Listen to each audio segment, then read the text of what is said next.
Hello, welcome back to the updated version of By Moonlight Part 4. I hope you enjoy. Please make sure to like, comment, share, and subscribe.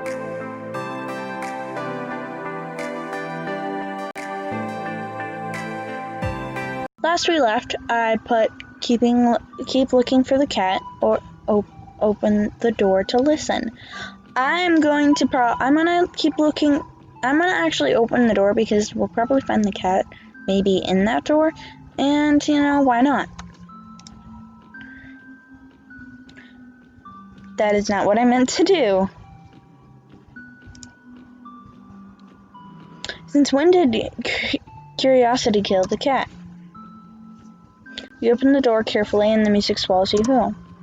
You find yourself moving forward involuntarily. The sing ends and you can vaguely hear someone yelling for you to stop walking, but soon all you can feel is the cold water as it fills your lungs.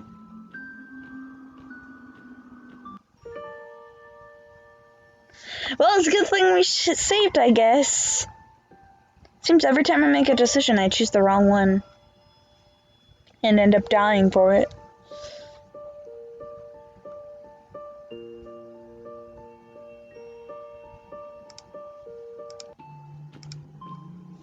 You shrug and pull out the earbuds that Joanne packed for you, opting in for some of your own music while you look for the cat instead. You barely start to walk away when someone calls out for you. Hold on! You pause and glance behind you to let them catch up. Thanks for waiting for me. You're the paranormal investigator, right? That's actually the first time someone's guessed that right. Yes, I am.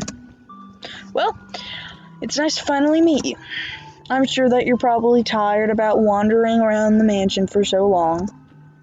So, why don't I try and answer your questions before you ask? I see no reason why not. Okay. Well, to start off, my name is Myrrh, and I am a resident siren.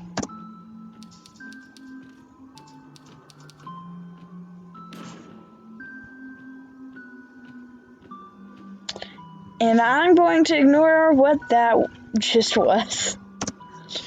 As for Hans, I heard some movement in the library earlier. Went inside to see if he was rolling around, but there wasn't anyone there. That's pretty weird. I went there earlier as well, but all I found was your stomach grumbles loudly and Myrrh laughs softly. Maybe we should take a break from finding Hans and find you some food instead. You give an embarrassed nod. Maybe it's just because he's a siren, but you feel so relaxed while walking with Myrrh. Instead of focusing on direction, you follow his lead and just keep up with the conversation. Before you know it, you reach your destination and he waves goodbye, saying he'll catch up later after his workout. You reluctantly say farewell before entering the kitchen. You walk in on Joanne eating some cookies. She quickly hides them behind her back. Long time no see. I was just looking for you. It's a very urgent matter. That's great. That's great and all, but just curious, why is he holding a balloon? Who? You're kidding, right? There is literally no one else in this room with a balloon.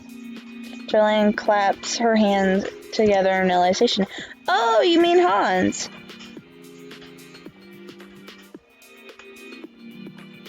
Wow. Hans' headless body strangles over awkwardly, hitting several chairs by accident along the way. Just curious, whose idea was it to draw a face on Hans' body's balloon? Mine, of course. She seems strangely proud about this. Also, it's rude to call him Hans Body. While Hans controls his body, it's also is semi-sentient and kind of has a personality of its own. So to keep track, we call his body Buddy and the head Hans. Ah, Buddy? Because Buddy sounds like body. It was Iris's idea. Good, right? You get the feeling that Joanne and Iris collaborate on these sorts of things often. Okay, but back to my initial question. Why does Buddy have a balloon to begin with? Oh, well, Buddy kind of gets anxious when Hans isn't around. So the balloon is meant to as a placeover so he can feel like he's holding up a head. But he attempts to nod in agreement by waving the balloon head up and down. You nod back in support and your stomach growls loudly. Maybe we should continue this discussion over food. You nod with more enthusiasm and Buddy takes the opportunity to go back to doodling. She brings the plate of cookies out once more and puts it on the counter. Joanne continues to eat the cookies, but from before as you grab one yourself. You bite and the chocolate melts in your mouth. You feel the tension leave your body with every piece you eat. Joanne remembers something and finishes her last bite before dusting off her hands. I almost forgot what I initially meant to talk about. You gave her a questioning look. The mansion is fairly large and, well, dangerous at some times, so I was thinking. You swallow before responding. Yes. Well, it would be a good idea to get somebody to help you with the investigation. Keep in mind that everyone is equally capable, so base your choice on how you like or can handle spending time with, okay? Also, no one really does anything important around here, so you can pick whoever. Okay. In that case, I'd like to hang out with Doctor's Note. Seba and Marrow are a joint route, so if you click either, you get both, lol.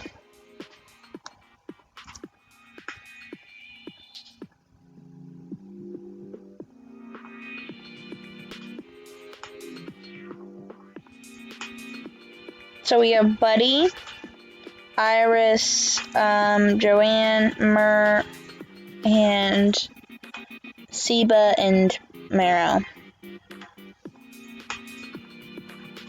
I'm gonna go with Mer. Mer, huh? This should be interesting. I'll text him to come. Wait. Yeah. Crap, I should have saved beforehand. This should be interesting. I'll text him to come over right now. You're texting him. I hate to sound stereotypical here, but I kind of thought you were going to summon him with a spell. Realistically, everyone is pretty much always on their phones. Texting is way easier for me than setting up a spell anyway. As if right on cue, the kitchen door swings open. I was surprised when I got Joanne's text. I can't wait to spend time with you. Okay, that's just weird. Same here. Joanne coughs awkwardly. Do you want to read over Buddy's message really quick? Good idea. My bad. Buddy points out a piece of paper on the table excitedly. Someone passing by found my head. They should be heading over soon. Dark Lord.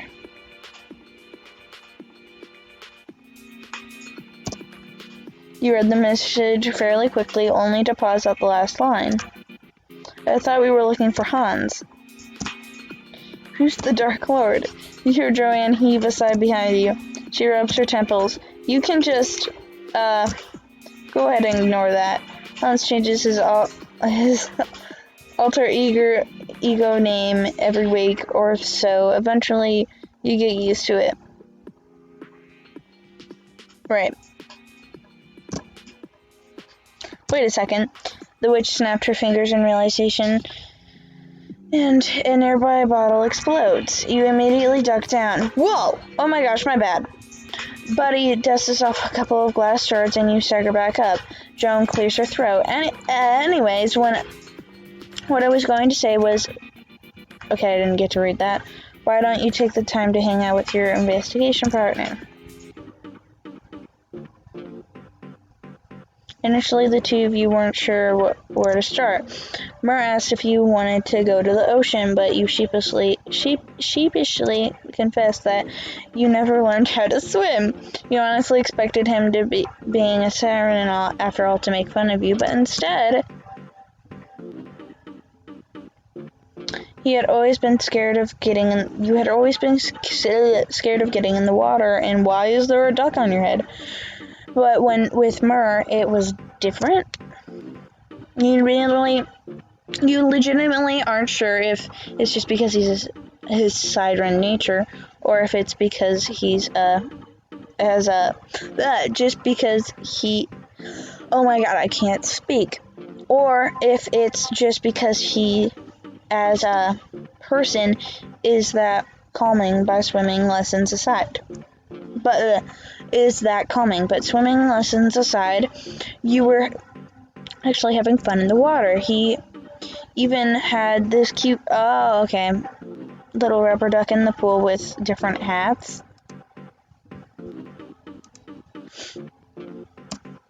The two of you feel refreshed and accomplished after taking a nice swim. You can feel your bond strengthen, though the power of the investigation, or what you previously thought was water. You both receive a text from Joanne saying that Buddy conveyed another one of Hans' messages. You wonder what it's about. Turns out stranger who found me in V beautiful plus way out of my league. Please carry my head faster. I look lame with them carrying me. Dark Lord with a date. Buddy's waiting at a dinner table once more, and you take a seat from it. Really. You look down to read Hans' new message, and Hans bragging about his date is somehow extremely irritating. Joanne apparently shares the same sentiment, since she has a pained expression on her face.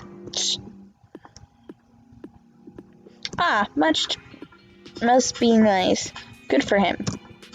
Her voice is extremely monotone. Somehow, the idea that Hans, of all people, managed to land a date. Good for him. Joanne tucks a strand of hair behind her ear. Well, I'm incredibly sorry to say that you'll have to actually investigate now that Hans is,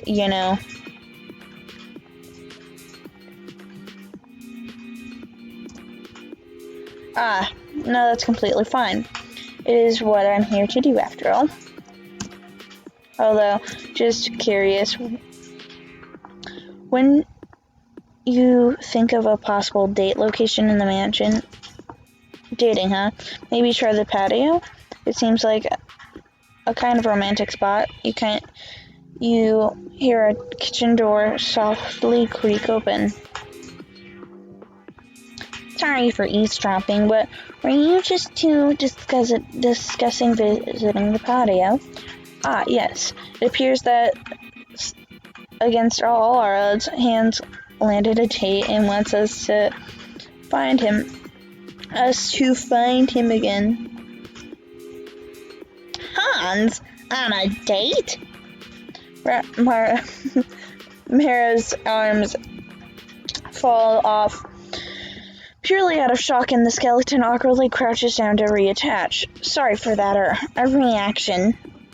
But what I initially meant to say was that I was heading to the patio myself for some reading. Basically, I wouldn't mind walking you over there and helping out with. Maru, I've caught you. Aha. Yes, you did. Good job, Siba. I was just talking to Luna here. Do you mind if we play some other time? Oh, what are you guys planning? Siba's sharp eyes flick down towards the books Mara was carrying and then back. Siba whines softly as his ears droop down. Yeah, you guys were planning on going to the patio without me? What? Of course not. It was a surprise. This explanation seems to satisfy Siba, and Mara discreetly lets out a sigh of relief.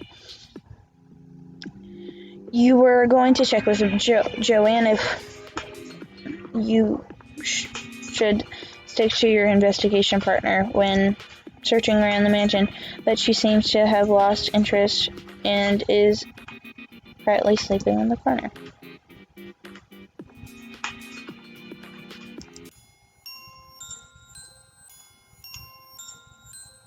Even though you already know that Joanne's magic simulates daytime, it's still bizarre seeing such a quaint patio in what seems like the afternoon at 9 at 9 at night. Oh my god, I cannot speak. Okay, I'm gonna just save it here.